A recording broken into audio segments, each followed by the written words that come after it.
Faut-il parler de la sexualité à ses enfants ? D'abord, je voudrais dire que la masturbation est physiologique chez l'enfant de moins de 6 ans. Donc l'enfant se masturbe pour découvrir son corps. Par contre, s'il se masturbe en public, c'est qu'il est en carence affective ou il est mal dans sa représentation de soi. Donc la masturbation est naturelle chez l'enfant.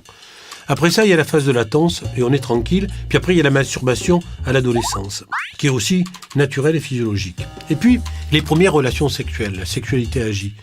Comment en parler ? Je crois que le conseil que je donne souvent aux parents, c'est de leur payer une consultation sur leur généraliste ou le pédiatre pour qu'il aille parler de tout ça avec un tiers qui ne soit pas le parent. Non pas par pudibonderie, mais parce qu'il est gênant d'apprendre des choses de la part de son fils ou sa fille. Il faut faire attention aux mamans, par exemple, trop complices sur la sexualité. C'est pas utile.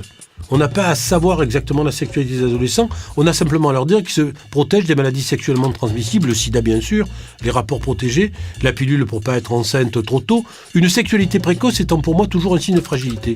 Sexualité à 11-12 ans, ça veut dire qu'on est fragile. Qu'on considère son corps comme un objet, non pas comme un objet d'amour.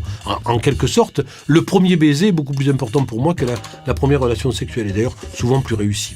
Et donc, on dit les maladies sexuellement transmissibles, et puis après, on change un peu de regard sur son enfant dès que c'est un être sexué, mais ça, c'est la vie des parents.